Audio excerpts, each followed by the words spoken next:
La célula es la unidad básica de la vida. Todos los organismos están compuestos de una o más células. Como se encuentran en seres vivos, estas moléculas se conocen como biomoléculas. La célula es muy importante porque es el compuesto de todo, de un organismo, de un sistema respiratorio. Entonces, gracias a ellas se puede realizar casi todas las funciones de un ser humano o de un ser vivo. Las primeras aproximaciones al estudio de las células surgieron en el siglo XVII, tras el desarrollo de los primeros microscopios. En 1665, Robert Hooke publicó los resultados de sus observaciones sobre tejidos vegetales. Él fue el primero que, al ver en esos tejidos unidades que se repetían a modo de celdillas de un panal, las bautizó como elementos de repetición células. Existen tres postulados de la teoría celular que se pueden resumir de la siguiente manera. 1. La célula es la unidad anatómica de todo ser viviente. 2. La célula es la unidad fisiológica de todo ser viviente. Y 3. La célula es la unidad de origen de todo ser viviente. Voy a hablar de las partes de la célula. La primera parte es la membrana plasmática. Está ubicada en el exterior de la célula. Está formada por lípidos y proteínas. Controla el contenido químico de toda la célula.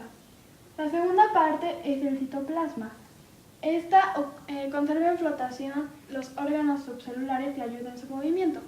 La tercera parte es el retículo endoplasmático. Puede ser liso o rugoso y sirve en la síntesis de proteínas, metabolismo de lípidos y transporte intracelular. Lo que sigue son los ribosomas. Estas están compuestas de ARN y proteína. Su función es elaborar proteínas de la información leída del ARN y en el proceso de traslación. Luego siguen las mitocondrias. Es una fuente de energía de las células y esta energía es recogida por las biomoléculas que son azúcares y grasas. Están rodeadas de dos capas como el núcleo y su función es convertir la comida en energía en forma de ATP. La última son los lisosomas que están dispersos en el citoplasma y son las que digieren las sustancias que llegan a su interior. Lo que sigue es el aparato de Golgi. Este está formado por agrupaciones de 4 a 8 cisternas membranosas. Su función es el transporte, la maduración, acumulación y secreción de las proteínas provenientes del retículo endoplasmático. Luego sigue los centriolos y están formados por filamentos y rodeados de fibras. Y su función es permitir la repartición de material genético de cada célula hija. Por último es la vacuola. Esta está ubicada entre la pared externa y la membrana plasmática. Su función es de reserva o de desechos, o sea, acumulación de reservas o desechos de productos tóxicos.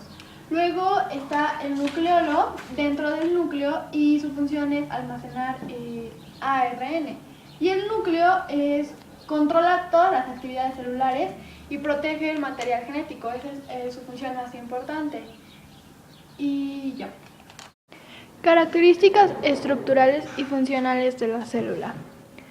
Todas las células están rodeadas de una envoltura que las separa y comunica con el exterior, que controla los movimientos celulares y que mantiene el potencial de membrana. Contienen un medio interno acuoso, el citosol, que forma la mayor parte del volumen celular y en el que están inmersos los orgánulos celulares.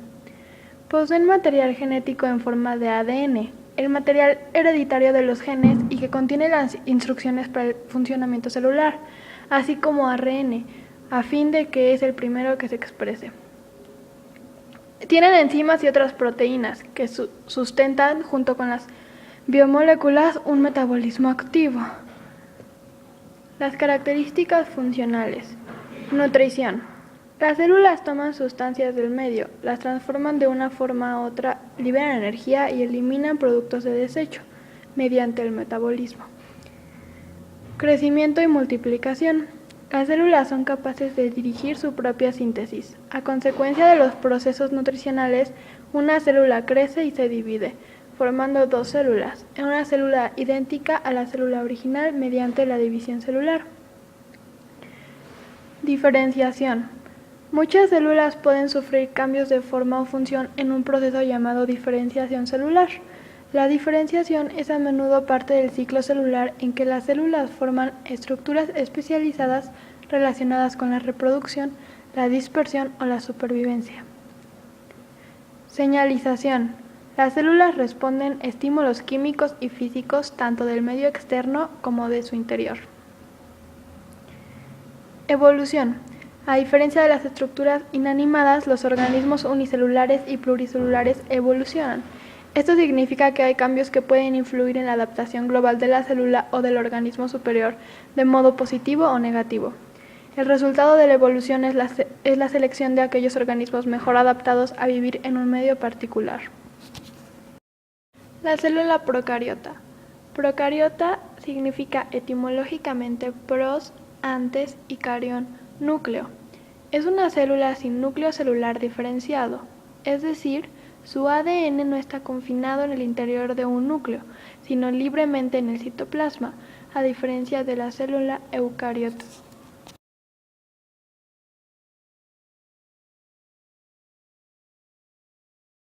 Las células procariotas se clasifican en arqueas o bacterias. La gran diferencia se encuentra en la secuencia de bases nitrogenadas en su ARN. La nutrición en la célula procariota puede ser autótrofa, como en la quimiosíntesis o fotosíntesis, o heterótrofa, como en los parásitos. En cuanto al metabolismo, los organismos pueden ser anaerobios o aerobios.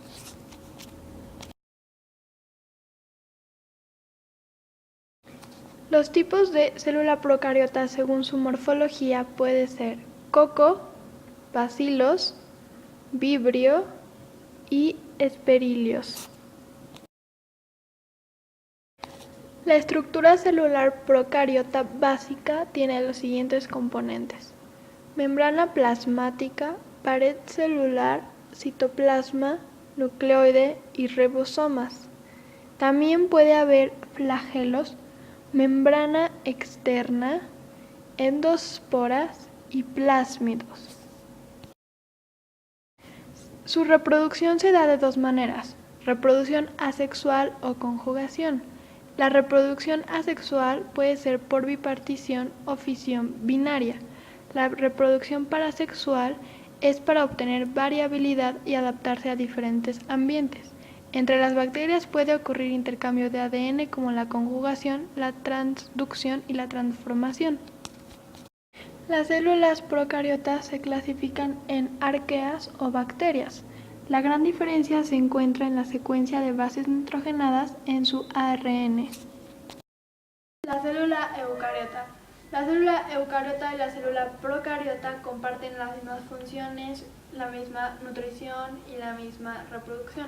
Lo único que cambia entre la eucariota y la procariota es que la eucariota posee un núcleo. Eso es lo importante de la eucariota. El núcleo está delimitado, mientras que en la procariota se encuentra libre en el citoplasma. La función del núcleo es transmitir la información genética de una célula a otra, la información genética como los cromosomas, y lo hace sin modificarla ni empobrecerla mediante la división celular. La reproducción celular. La reproducción celular es cuando una célula da lugar a nuevas células. Para la reproducción celular se necesitan dos procesos: que se divide el núcleo y que se divide el citoplasma. Hay dos tipos de reproducción celular: mitosis y meiosis. La mitosis es cuando dos resultados de una célula madre tienen el mismo material genético, y hay cinco fases, que son profase, metafase, anafase, telofase y citocinesis. Y la meiosis es cuando se fecundan dos cromosomas. Existen 5 tipos de reproducción celular. La reproducción asexual es el tipo de reproducción más sencillo y primitivo. No requiere células especializadas. Como forma general, una célula llamada célula madre se divide dando lugar a dos o más células llamadas células hijas, con la misma información genética que la célula madre. Este tipo se llama también reproducción vegetativa porque la realizan células somáticas, las que forman las distintas partes del cuerpo del progenitor. La reproducción asexual por fragmentación es la reproducción que se realiza al formarse una protuberancia o yema que crece y que se acaba desprendiendo del organismo. Es típica de algunos animales invertebrados y plantas. La reproducción asexual por gemación es una división desigual, consistente en la formación de prominencias sobre el individuo progenitor y que al crecer y desarrollarse originan nuevos seres que pueden separarse del organismo parental o quedar unidos a él, iniciando así una colonia.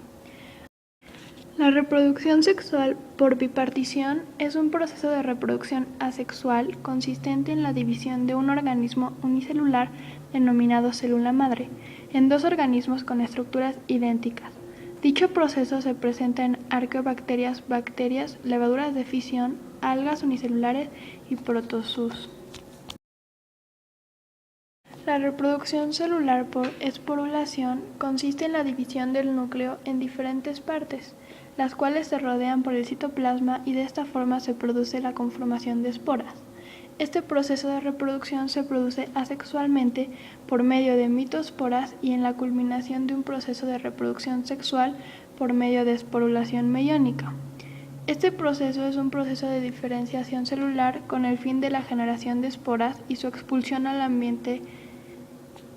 Este tipo de reproducción se produce en hongos, amibas, líquenes, casos específicos de bacterias, protozoos, esporófitos y frecuentemente en vegetales.